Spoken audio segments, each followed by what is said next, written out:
Welcome to Andy Staples on 3. We just watched an epic Red River Rivalry shootout, whatever you want to call it. Jesse Simonton, I don't know if we could call that a shootout, but it was a rivalry. Oklahoma controls most of the way. Texas comes back, takes the lead. Oklahoma with an epic drive led by Dillon Gabriel finds Nic Anderson with 15 seconds to go. And Oklahoma wins. Biggest win of Brent Venables' career for sure. Biggest win of Dillon Gabriel's career for sure. Probably round 1 of 2 this year. Yeah, I think they'll be playing this game again come first weekend of December, about 30 minutes away from this stadium, in Jerry World. Texas, I've never been to Red River, Andy. It's on my college football bucket list. I've been fortunate to cover a lot of cool games, a lot of cool venues. But, I want to go try out the state fair, see some of that fried food. I think Texas fried themselves in this game. I mean, I don't really know what Steve Sarkisian was doing there late with the decision, how they kind of managed the clock, that 3rd and 9, and then to just come out and play prevent defense, essentially, to let Gabriel and the Stoops just fly down the field. Well, here's the thing. It's not really – I don't even know if it's prevent defense because Gabriel would have just run on them if he didn't throw on them. That's the problem, is they couldn't stop Dillon Gabriel all day. Like, if they covered the receivers, he would just run, and they couldn't do anything to keep him from usually moving the chains. So it was a very, very tough problem for them. And look, we had Gabe Eichert on the show on Friday. He said the quarterback who plays better will lead his team to a win. The quarterback who winds up being better. Dillon Gabriel was absolutely the better quarterback between him and Quinn Ewers. He was. But I will say, just as a counter, Quinn Ewers has that horrible fumble. Yep. He fumbles it. It looks like Texas is on the rope. They're down by 10 points. And Texas's defense gets back-to-back stops. They end up tying the game, rally from that 10-point deficit, and they had the ball. I thought both defensive lines were awesome at times in this game, just stoning the run. Gabriel was magnificent at the end there, and he came up with big plays. I mean, the difference in the game, Andy, to me, was the red zone. Texas had 3 possessions. They had 3 points. Oklahoma scored, I think every time in the red zone, including 4 touchdowns against what was the Big 12's best red zone defense in Texas. Had allowed 1 touchdown all season. The goal line stand was probably the biggest, I think, set of plays in the game, because for sure Texas is ready to take the lead at that point. Or no, they were ready to tie at that point, right? It was a tie at 27. 27-20. Yeah, so it would have tied it at 27. They get multiple cracks at it from the 1. They bring in the jumbo package, and they get stuffed, and they get stuffed again, and they try to throw it on 4th down, and they still get stuffed. And I mean, that was huge. Think about what Oklahoma's reputation has been over the years. Does not play defense, can't play D when it matters most. Not tough. This was the defense, right? This was the defense stepping up with 3 feet between them and the game. Because I think if Texas scores there, Texas wins. I think you're probably right. And I think, too, to your point about the better quarterback, who that was going to decide the game. I mean, what my takeaway from those 4 plays, Andy, was that was a sequence where Steve Sarkisian didn't quite trust Quinn Ewers to make either a tight decision or a tight throw. And he basically, they ran through, like you said, the jumbo package. They ran 3 straight times. And then the time they did throw was a tunnel screen, sideways. There was nothing there was nothing dangerous about that play. And so I think that kind of speaks volumes to where maybe Sark thought his quarterback was in this game. And it ended up being a decision. It decided the game. Let's answer Scooby's question in the chat. Is Oklahoma top 5 now? So they will be in my resume ranking that I put out every Sunday. I don't know, because I had Texas number 1. And I don't know that Texas is going to fall that far, because they still have to win over Alabama, and we'll see what happens with Alabama and A&M. But Oklahoma looked great. Oklahoma looked like the better team for the majority of the game. So I would think most of the voters will agree and elevate Oklahoma pretty thoroughly. Obviously, they're going to elevate them above Texas unless they're stupid. unless they're like, no, that game you played yesterday didn't matter. But for the most part, they're going to, I would think they put them somewhere in the top 5, right? Is that yeah, crazy? I mean, well, you know what? The good news is, Andy, I think maybe we can circle back on this question later today. Because I think it may have we'll see how some of the other results unfold. Oklahoma certainly is going to rise up. This was a game that what would the score of this game been, Andy, if Oklahoma didn't commit umpteen mistakes on special teams? Oh, it would have not been only the block. I mean, worse. I think way worse. I think Oklahoma wins by double digits easily. Yeah. And to that, because we're basically teasing, we both agree, watered down Big 12. These two teams are going to play again. They're playing again. Yeah. Wonder what the line is on that game. Ooh. Well, I think given what we saw today, the way Oklahoma neutralized Texas's defensive front with a mix of tempo and just toughness from the offensive line, I would think it's a pick 'em. Maybe it's Oklahoma by 3. I kind of wonder if OU's not favored now, just because the tempo really did give Texas. Texas has not faced a tempo offense all season. That was something that they, Texas was also the team committing penalties today, Andy. Mm-hmm. Even the announcer, Kirk and Fowler, were noting how that was not something that was a problem when they went on the road at Alabama, and yet at Red River, false starts against Alabama, none, and then all sorts of penalties today. And you add that all up, and that's how you lose what was an instant classic, but it was a game that I think Texas is going to feel pretty chapped that they got themselves in the way at times. So if you're wondering where Oklahoma is going to land on my resume ranking, which it's going to be, spoiler alert, very high, or in the projected college football playoff, watch Andy Staples On3 on Sunday night. We do it every night, Sunday through Thursday, 8 p.m. Eastern time on the On3 Sports YouTube channel. It is, of course, on demand anytime after that. Also available on all of your favorite podcast platforms, as will be this show on Sunday morning. So, Jesse, where does this put Texas now? Because this is obviously, it's not Texas's back, but it doesn't feel like Texas is toast either.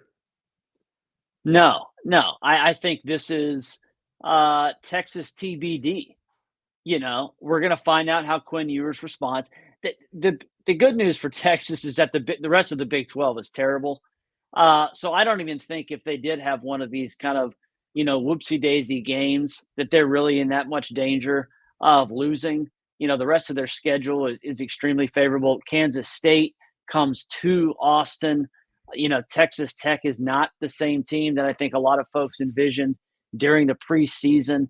So I think ultimately Texas is probably going to be 10-2 or 11-1 when these two teams face each other again.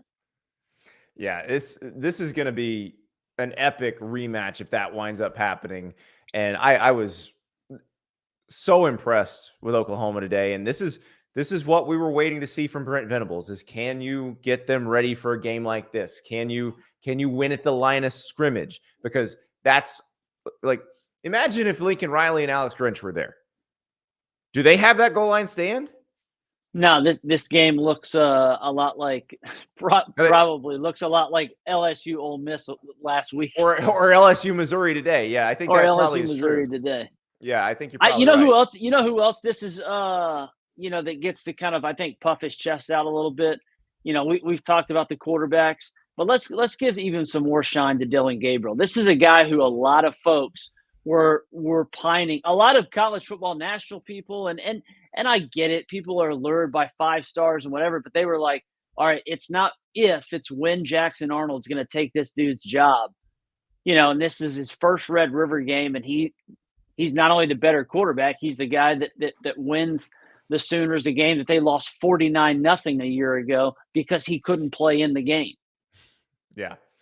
Actually, Thunder OU Sooner says, can we all agree to put 49-0 in the past now? I think we can sort of just memory hole 49-0. I think we can pretend it never happened. if we want, because it was not representative of anything. Because No. Dillon Gabriel didn't play. Well, what I thought it might be representative of is Brent Venables not being able to administrate well enough for them to have a backup quarterback ready. And that, obviously that's on Jeff Lebby as well.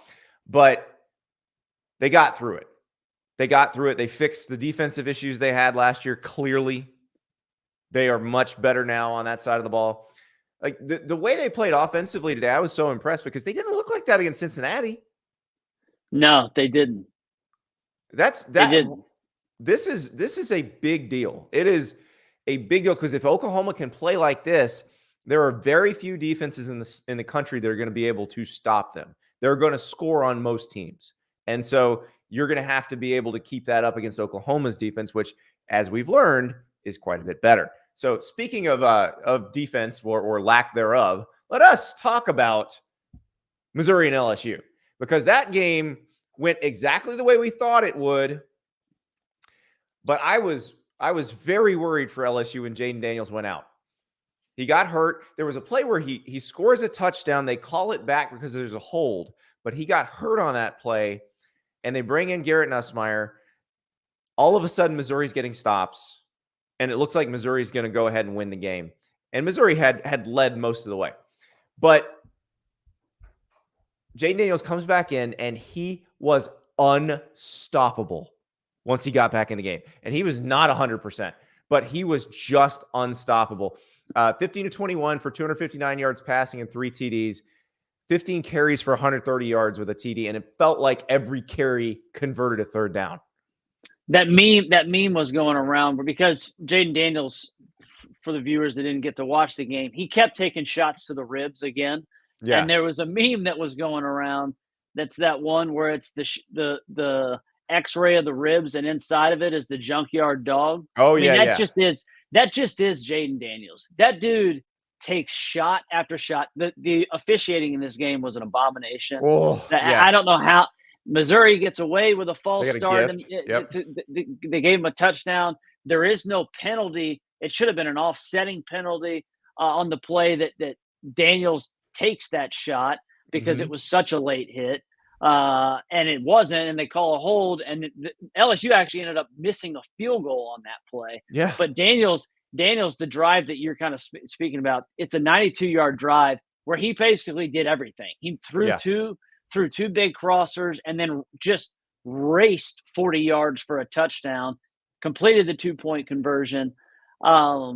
He's unbelievable. You know, if LSU cannot lose to another game, he will be in the Heisman conversation. He's single-handedly winning you the quarterback draft that you and I had. And he is just each week, it's just whether it's running or throwing, making play after play after play. I want to ask you about what you thought about some coaching decisions in this game, though. What did you think about Missouri? It's 4th and 32. It's the that they kind of go they go Yosemite Sam on themselves, where they were in field goal range and then shoot themselves in the foot. But they had all 3 timeouts, 1 minute 4 seconds to go. I didn't really understand why you punt and play defense there. By the way, for the gamblers, I apologize to anybody and everybody who had Missouri plus 6.5, because Major Burns with the pick 6. It's actually not the best football play to take that into the end zone. Like you're supposed to go down there, and then LSU takes a knee and ends the game. But I felt majorly burned by it. You were majorly burned. Exactly right. I felt majorly burned by it. I never once doubted that I thought LSU would win at that point, but I never once doubted it was going to be a Missouri cover.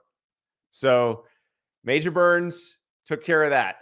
And I will say this. I wrote a column scathing LSU, rightfully so, but scathing LSU's defense, kind of, taking Matt House to task. It looked terrible again in the first half.